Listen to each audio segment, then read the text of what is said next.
إن الحمد لله نحمده ونستعينه ونستغفره ونعوذ بالله من شرور أنفسنا ومن سيئات أعمالنا. من يهده الله فلا مضل له ومن يضلل فلا هادي له. وأشهد أن لا إله إلا الله وحده لا شريك له وأشهد أن محمدًا عبده ورسوله. أما بعد فإن خير الكلام كلام الله وخير الهدي هدي محمد صلى الله عليه وآله وسلم وشر الأمور محدثاتها وكل محدثة بدعة وكل بدعة ضلالة وكل ضلالة في النار.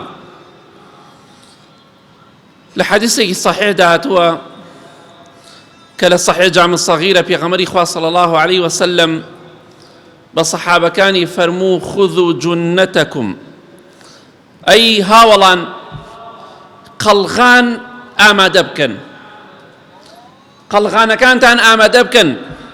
وتیان ئەی پێغەمبەری خوا صلی الله عليه وسلم دوژمن حازر بووە، دوژمن ئامادەیە، دوژمن هێرش دەکات تا ئێمە چەک و قەڵغانەکانمان ئامادە بکەین. پێغەمبەری خوا فەرمی صلی الله عليه وسلم نەخێر، قەڵغان ئامادە بکەن بۆ ئاگر، خۆپاراستن لە ئاگر. واتە قەڵغان ئامادە بکەن بۆی لە ئاگر پارێزراو بن. قەڵغانێ لە ئاگری دۆزەخ بتان پارێزێت. چۆن کاتێک ئینسان قەڵغانێکی پێیە، ئەو قەڵغانە لە ڕم و لە تیر و لە شمشێر دەیپارێزێ بە پشتیوانی خوا، دەیداتە بەری. ئایا چی شتێکەیە وا لە ئێوە بکە ببێتە بەربەستێک لە نێوان ئێوە و ئاگری دۆزەخدا؟ پێغەمبەری خوا فەرمی صلی الله عليه وسلم کە بەپوانی پێ فەرمویان ئەی پێغەمبەری خوا صلی الله عليه وسلم قەڵغانی ئێمە بۆ ئاگری دۆزەخ خۆمانی لێ پارێزین چییە؟ چ قەڵغانێک بەکار بهێنین بۆی لە ئاگر بە دوور بین بە پشتیوانی خوا؟ خۆشەویستی خوا فەرمی صلی الله عليه وسلم ئەمە قەڵغانی ئێوەیە بۆ خۆپاراستن لە ئاگری دۆزەخ. ئەگەر پێتان خۆشە لە ئاگر بە دوور بن، ئەمە قەڵغانی ئێوەیە. سبحان الله والحمد لله ولا إله إلا الله والله أكبر. بۆچی پێغەمبەری خوا فەرمی صلی الله عليه وسلم چونکە ئەم چوار زیکرە لە ڕۆژی قیامەتە چۆن دێن بۆ لای تۆ، بۆ ساحەی مەحشەر. فەرمووی ئەوان لە پێشی ئێوە دێن، لە پێشی ئێوە دەبن، لە دوای ئێوە دەبن، ومنجیات ومجنبات. ئێوە لە ئاگری دۆزەخە پارێزن و ڕزگارتان دەکەن بە پشتیوانی خوا. کەواتە ئەگەر پێت خۆشە قەڵغانێکت پێبێ، شتێکت پێبێ لە ئاگری دۆزەخ بتپارێزێ، ئەوە تەنها ئەمەیە بە ئیزنی خوا کە زۆر گرنگە ئاگاداری بن. هەموو عیبادەتێ بە تایبەتی ئەم چوار زیکرە سبحان الله والحمد لله ولا إله إلا الله والله أكبر بۆیە قەڵغانەکانتان ئامادەکەن بۆ خۆپاراستن لە ئاگری دۆزەخ بەم چوار زیکرە پیرۆزە بەردەوام بیڵێن. چونکە واللهی ڕۆژێک دێت بەسەرتا، واللهی ئاواتە خوازی سبحان الله زیاتر لە ناو نامەی کردەوەکان تا بێت. ڕۆژێک دێت دەڵێ خۆزگایە زیکرێ زیاترم بکردایە، خۆزگایە زیاتر ئەلحەمدولیللام بکردایە، لا ئیلاهە ئیلا اللام بکردایە، ئەڵڵاهو ئەکبەرم بکردایە. بەڵام ئەو ڕۆژە تازە قیمەتی نییە، پەشیمان بوونەوە. ئەوەی کە ئەمڕۆ دەتوانی بیکەی ئەنجامی دە. پێغەمبەری خوا صلی الله عليه وسلم لە حەدیثێکی صحیح تەرغیبدا دەفەرمێ هەر کەسێک بڵێ سبحان الله والحمد لله ولا إله إلا الله والله أكبر، ذکرێکی ئاسانە بە پشتیوانی خوا لەسەر زمان، بۆ کەسێک کە خوا یارمەتی بدە. خوای گەورە غەرس الله له بكل واحدة منهن شجرة في الجنة. هەر بە یەکێک لەم زیکرانە کە تۆ دەیخوێنی خوا لە بەهەشتا دارێکت بۆ دەنێژێ. سبحان الله والحمد لله ولا إله إلا الله والله أكبر. پێغەمبەری خوا صلی الله عليه وسلم لە ئیسرا و میعراجدا دەفەرمێ گەیشتم بە ئیبراهیم پێغەمبەر صلی الله عليه وسلم. فرمي سلام لأمتك أي محمد صلى الله عليه وسلم عليك سلام سلام إخوات لسربي أي خوش ويستي إخوة سلام بو أي مدنيري إبراهيم بيغمر صلى الله عليه وسلم خليل خوش ويستي إخوة صلى الله عليه وسلم فرمي صلاة ورزم بو أمتك هي بيان بلي أما آموشگاري منه بيقمان آموشگاري خوايا هلا خوايا نقصناك نوان سلامي خوايا لسر بيه بيان بلي أي أمتك محمد صلى الله عليه وسلم بهشت خۆڵەکەی زۆر پاک و جوان و پاک و خاوێنە زۆر پاک و جوانە ئاوەکەی زۆر سازگارە ئاوێکی زۆر سازگاری هەیە خۆی گەورە بە نسیبمانیکە یا رب العالمین و پێشیان بڵێ بەهشت تەخت و دەشتە هیچی لێ نەڕواوە چۆن دەشتێک ئەبینیت عەرزێکی تەختێکی هیچی لێ نەڕواوە فەرمی بەهشتیش ئاوایە عەرزەکەی بۆیە ئەو شتێک کە دەتانەوێت تۆویکەن بیچێنن لە دەشتایەکانی بەهشتا ئەمەیە ئەمە بچێنە بیڕوێنە پێیان بڵێ ئەو دەشتانە هەمووی پڕکەنەوە ئەو سەحرایانە هەمووی چۆن دەڵێ وەک سەحرایەک چۆڵ بێ ئاوا بەڵام بەهشتە خۆڵەکەی زۆر پاک و خاوێنە بەڵام ئەگەر دەتانەوێ ئەو عەرزانە هەمووی ببێتە دار و دارستان و باخ ئەم چوار زیکرە بکەن سبحان الله والحمد لله ولا إله إلا الله والله أكبر کاتێک کە تۆ ئەو زیکرانە دەکەی یەک بە یەک لە بەهشتا دارەکانت بۆ نێشرێ لە هەمووی خۆشتر ئەوەی لە ڕۆژی قیامەتە پێت دەڵێن فڵان کەس ئەم هەموو باخەکە دەیبینی ئەو هەموو قەسر و ڤێلایە دەیبینی ئەوە پاداشتی فڵان عیبادەت و فڵان عیبادەتی تۆیە چەنە دڵخۆش دەبی ئەو پاداشتی نوێژە جومعەکانتە ئەوەی تەراویحەکەتە ئەوەی نوێژەکانی ترتە ئەوەی ڕۆژوگرتنەکەتە ئەوەی زیکر و عیبادەتەکەتە ئەوەی خێر و سەدەقەی تۆیە ئەوەی قورئان خوێندنەکەتە دڵخۆش دەبیت الحەمدولله من توانی بە پشتیوانی خوا ئەم هەموو نیعمەتە دەستی خۆم بخۆم بە فەزڵی خوا بۆیە ئەوە وەسێتی پێغەمبەرانە سەلامی خوایان لەسەر بێ بۆ ئێمە ئەم چوار زیکرە بەردەوام بڵێن سبحان الله والحمد لله ولا إله إلا الله والله أكبر بۆ ئەوەی لە بەهشتا دارستانەکان و باخەکانمان زۆر بێ بەخیل و ڕەزیل و دامە و دۆڕا و ئەو کەسەیە ئەم زیکرانە نەکات بۆیە ئیمامی ئیبن جەوزی ڕەحمەتی خوای لێبێ دەفەرمێت چەندەها سەعات و ڕۆژ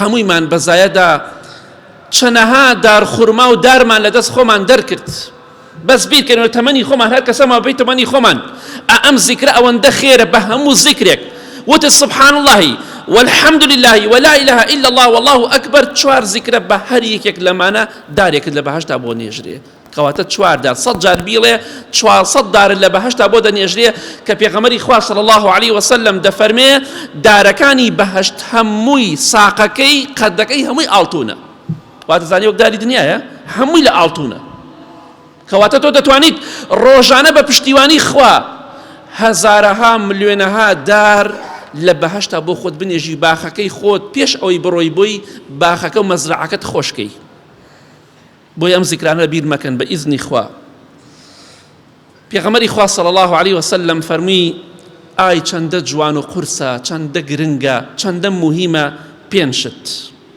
بەخین ما ئەثقەلوهن فی الميزان چەندێ قورسە لە تەرازووی خوای پەروەردگاردا چەندێ قورسە ئەو پێنج زیکرە چییە ئەو پێنج شتە چییە پێغەمبەری خوا صلی الله عليه وسلم فەرمووی سبحان الله والحمد لله ولا إله إلا الله والله أكبر ئەمە چوار پێنجەمیش کەسێک مناڵێکی بمرێ سپاسی خوا بکە چاوەڕێی پاداشتی خوا بکە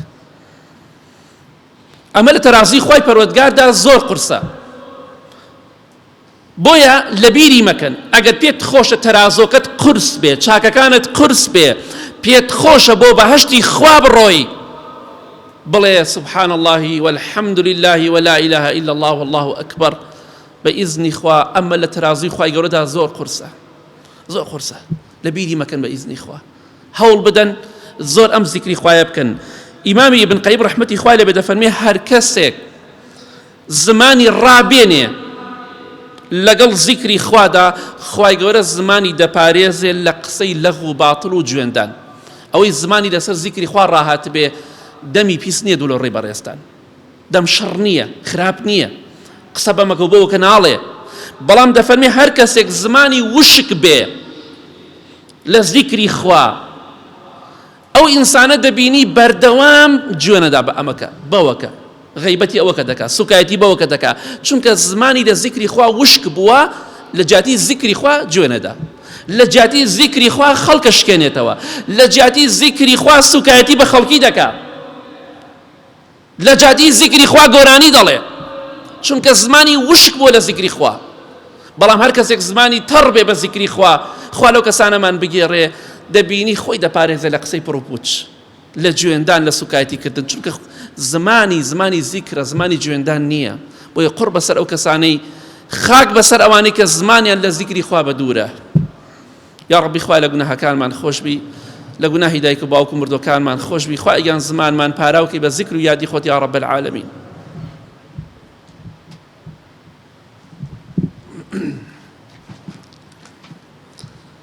الحمد لله والصلاة والسلام على رسول الله وعلى آله وصحبه ومن والاه.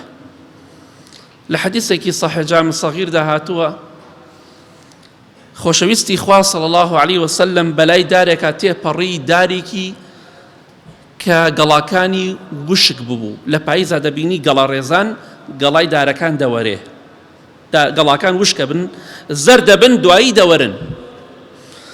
پێغەمبەری خوا صلی الله علیه وسلم بە گۆچانەکەی دای لە دارەکە، چونکە دەیوێت سەحابەکان تێبگەێنێ بە جوانی، ئێمەش تێبگەێنێ بە هەمان شێوە، ڕەزا و ڕەحمەتی خوایان لێبێت. بە دارەکەی دەستی، بە عەساکەی دەستی دای لە لقی دارەکان، گەڵاکان کەوتنە خوارەوە، چونکە گەڵاکان سەوز نین، زەرد بوونە، وشک بوونە، گەڵاکان کەوتنە خوارەوە. پێغەمبەری خوا صلی الله علیه وسلم ئەمجا بە سەحابەکانی فەرموو وتني سبحان الله والحمد لله ولا إله إلا الله والله أكبر، أم چوار ذكرى گناه تاواني آدمي زاد دورينه هەروەکو چۆن ئەو دارە گەڵاکانی کەوتە خوارەوە. واتە تۆوەکو دارێک کە هەزارها گەڵای پێوەیە، تۆش هەزارها گوناهت هەیە. ئەم زیکرانەی خوا کە دەیکەی، چۆن عەساکە دارەکە گۆچانەکە ئەدەی لە دارەکە دەکەوێتە خوارەوە، ئەو زیکرانەیش ئەم چوار زیکرا سبحان الله والحمد لله ولا إله إلا الله والله أكبر گوناهەکانی ئێوە دەوەرێنی، حتا چۆن ئەو دارە گەر هەر لێی دی هەر دەوەری، هەر دەکەوێتە خوارەوە، گەڵای پێوە نامێنێ. تۆش هەتا ئەم زیکرانە زیاتر بکەی، گوناهەکانت هەمووی دەکەوێتە خوارەوە. لە پاییزە دەبینی کاتێک گەڵا دەوەرێ، یەک بایە لێ بدا، دەبینی ئەو ناوە هەمووی چی لێ دێت. کەواتە تۆ ئەگەر پێت خۆشە گوناهەکانت بوەرێ، زیکر و یادی خوا بکە، ئەم چوار زیکرە قەت لە بیر مەکە بە ئیزنی خوا. گوناهمان نییە، هەتا سەرمان گوناهە، گوناهمان زۆرە، مەڵێ گوناهمان نییە، مەڵێ هیچم نەکردووە، هەموو شتێکت کردووە، زۆر تاوانت کردووە، ڕۆژانە گوناه و تاوان دەکەی، ڕۆژانە فەرمانی خوا دەشکێنی، مەڵێ هیچم نەکردووە، بڵێ تاوانم زۆرە، گوناهم زۆرە، پێویستە خوا لێم خۆش بێت، هەوڵی بۆ بدەم، ئەوش بەچی دەبێت؟ بە هەوڵدان بە ئیزنی خوا. پێغەمبەری خوا صلی الله علیه وسلم لحديثك صحيح مسلم داهاتو دا فرمي أحب الكلام إلى الله 4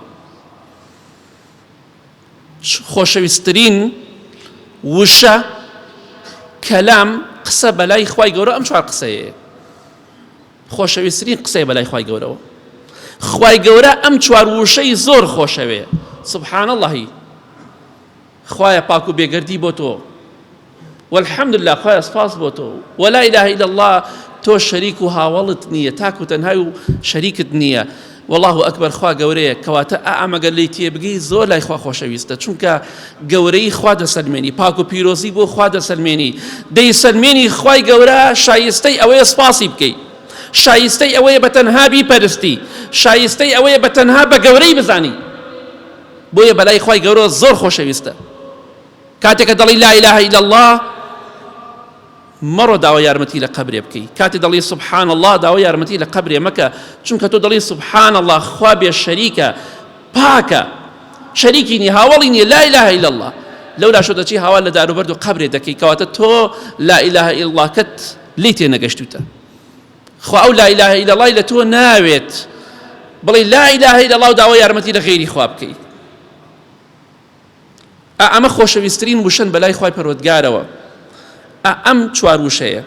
بۆیە پێغەمبەری خوا فەرمی صلی الله عليه وسلم ئەگەر بڵێم سبحان الله والحمد لله ولا إله إلا الله والله أكبر، ئەگەر ئەم چوار زیکرە بکەم لەوە پێم خۆشترە کە لە خۆر بەسەری هەڵدێ و لەسەری ئاوا بێ. واتە لە هەرچی لەسەر ئەم زەویە هەیە ئەوەی خۆری لێ هەڵدێ و خۆری لێ ئاوا دەبێ لەوە پێم خۆشترە. واتە دنیا هیچ قیمەتێکی نییە. ئەوەی کە لای خوای گەورە زۆر خۆشەویستە ئەم چوار زیکرەیە. بۆی ئینشاڵڵا قەت لە یادی مەکەن. بەر هەوڵدەن ڕۆژی 100 جار 200 جار 300 جار 1000 جار بیڵێن ئیشتان چیە دانیشتوونە. جا خۆ ئەوەنەی کە سەیری فلیمە دەکەیت 40 دقە 50 دقە خۆ ئەم زیکرە بکەیت سوێن بەخوا لانێ 1000 زیکری خوا بکەی بەلای نیکەمەوە، لانێ 10,000 دار لە بەهەشتا بۆ خۆت بنێژی، لەوانێ بە ملیۆنەها گوناه لە خۆت بکەیتەوە. ئەی فلیمەکە چی ئیسفادەیەکی هەیە؟ وەڵام من شتی لە فێرە بم ماشەڵڵا هەموو قورئانی لەبەر کردووە، هەموو حەدیسی هەرچی کتابی حەدیسێ لەبەری کردووە، هیچ نەماوە لە دین ئەم جاهاتۆ لە فلیمۆشت فێرە بێ.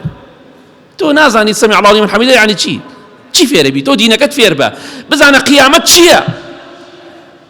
ئەگەر لە قیامەتەکەی خۆت وەڵام شتی لێوە فێر بووم، 1000 شتی خراپیشی لێوە فێر بووی، هەزارها ڕۆڵەی ئەم میلەتە و ئەم گەلە بەهۆی فلیمەکانەوە خۆی خنکان و خۆی سووتان و خۆی کوشت. چی لێ فێر بووی؟ 1000 ئەلقە 500 ئەلقە سەریکە چی فێر بووی؟ خۆت و ماڵ و مناڵ فاشل کرد، وەڵام شتی لێوە فێر بووم. ئەی دۆ خۆ دینیش خۆ فێر شتێکە، خۆ فێر خراپەکاریت ناکات دینی خوا، بۆ لە دینی خوا شارەزانیت. ئەی بۆ 500 نیم سعات و 40 دقەی سەیری گوێ لە دینی خوا ناگری، گوێ لە وتار ناگری، ناوەڵا گوێ مەگرن شێتە بی. ماشەڵڵا چەند عاقڵی، شێتە بی گوێ لە وتار مەگرە. ئەمە شەیطانە پێت ئەڵێ، شەیطان ئەڵێ گوێ لە دین مەگرە، شەیطان ئەڵێ شێتە بی. ئەینا ئینسانی عاقڵ قەت شتی وان ناڵێ. یەک پێغەمبەر شێت بوو سەلامی خوایان لەسەر بێ، یەک سەحابە شێت بوو، یەک پیاو چاک شێت بوو، ملیۆنی ئەوەنی من و تۆ دینیان خوێنە، لە هەموو کەسێکش عاقڵتر تێگەشتوتر بن. بۆیە ئاگدار بە شەیطان بەم شێوەی بۆت دێ. ذیکری خوا بکە. پرسیارن لە ئیمامی شافعی کرد ڕەحمەتی خوای لێ بێت، گەورەترین کردەوە چییە کە ئینسان لە خوا پێی نزیک بێتەوە؟ چی کردەوەیە گەورەیە لای خوا ئینسان لە خوا پێی نزیک بێتەوە؟ ئیمامی شافعی ڕەحمەتی خوای لێ بێت دەستی کرد بە گریان فەرمووی گەورەترین کردەوە بەلای خوای گەورە ئەو کردەوەیە کە خوای گەورە تەماشای دڵی تۆ بکە، ببینێت دڵی تۆ غەیری ئەڵڵا کەسی ناوێ، بەس خۆشەویستی خوای تایە بە دەرەجەیەک، پاشان پێغەمبەری خوا صلی الله علیه وسلم، پاشان کەسانێکی تر. پێم خۆشە هەرچی دەکەم بۆ خوا بێت، بۆ ڕەزامەندی خوا بێ. خوایە خۆت ئاگاداری بۆ تۆ دەیکەم، ئەمە زۆر گرنگە. ئەوە گەورەترین کردەوەیە کە ئینسان لە خوا پێی نزیک بێتەوە، دڵی تەنها خوای بوێ. خوایە من هەرچی دەکەم بۆ تۆ دەیکەم، نوێژ دەکەم، ڕۆژوو دەکەم، عیبادەت دەکەم، ژیان و مردنم هەر بۆ تۆیە خوایە. ئەخوای گەورە ئەو دڵی خۆشەوێ، ئیشەکان بۆ خوا بکە، نەکەوەی بۆ ڕیا و ماستا و بیکات.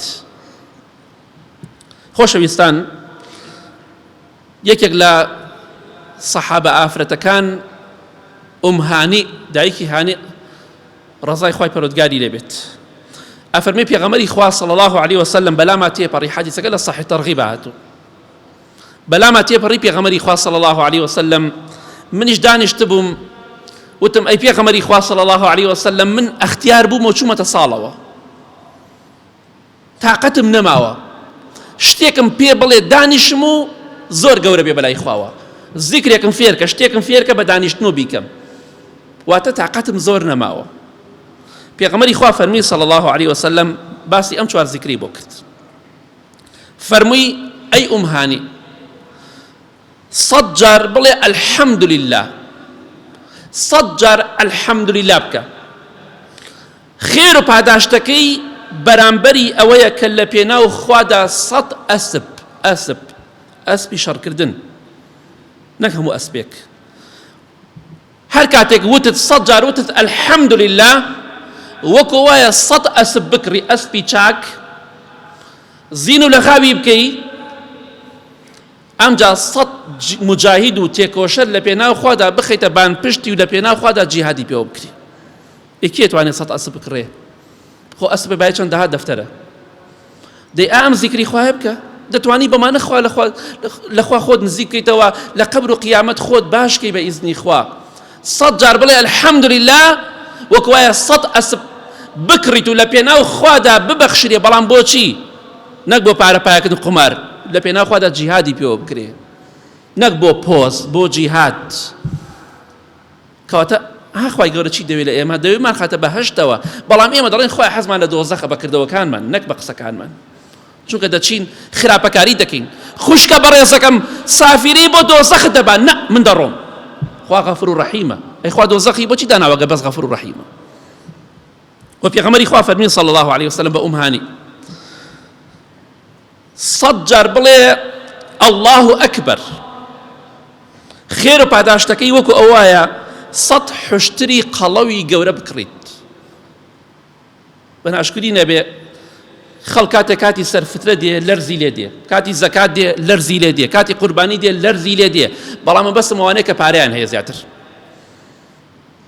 لەرزیان لێ دێ توانای هەیە 4 مانگا بکە 4 جوانەگا بکە دەچێم حیوانێ بچووکەکەت زۆر خۆی گرتۆ بە تەواوەتی بەڵام کاتێکش دانێ بۆ خۆی مناڵ بووک و زاوا بۆ خۆیان بە پۆزەوە دەیخۆن و سیاری پێدەگۆڕن خانووی پێدەگۆڕن ئەم نەکبەتەش نەیتوانی خێری کرێ بکە بۆ خۆی پێغەمبەری خوا فەرمی صلی الله عليه وسلم 100 جار بڵێ الله ئەکبەر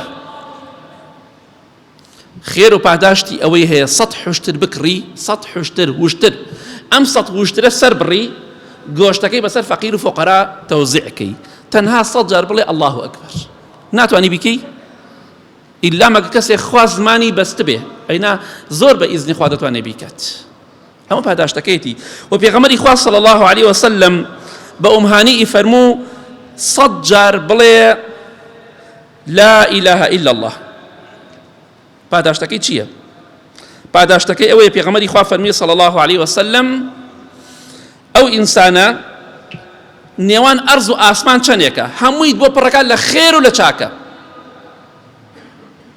هەموویت بۆ پڕەکان لە خێر و لە چاکە بە ئیزنی خوای گەورە بۆی ئینشاءڵڵا هەوڵدەن بە ئیزنی خوا ئەم زیکرانە لەبیر نەکەین پێغەمبەری خوا فەرمی صلی الله عليه وسلم ئەوەی 100 جار بڵێ الحەمدولله وەکو وایە 100 ئەسپ لە پێناو خوادا ببەخشێ ئەو کەسەی 100 جار بڵێ الله ئەکبەر وەکو وایە 100 وشتر لە پێناو خوادا ببەخشێ گۆشتەکەی تەوزیعکە کەواتە ئەگەر 100 جاریش پێغەمبەری خوا فەرمی صلی الله عليه وسلم بڵێ سبحان الله سبحان الله خێر و پاداشتی ئەوەی هەیە 100 کۆیلە 100 عەبد بکڕی هەمووی لە پێناو خوادا ئازادکەی کێ لە ئێمە هەلحەمدا ئەو شتش نەماوە 100 کۆیلە و عەبد بکڕی لە پێناو خوادا ئازادی کە چەندە خێرت دەسەکەوێ 100 جار بڵێ سبحان الله ئەوەندە خێرت دەسەکەوێ و پێغەمبەری خوا فەرمی صلی الله عليه وسلم هەر کەسێ ئەم چوار زیکرەی کرد ئەم پاداشتانی بۆ هەیە زائیدەن چی تریش لەو ڕۆژەدا کە تۆ ئەو زیکرەت یا کردووە هیچ کەسێک نییە منافەسەی تۆ بکات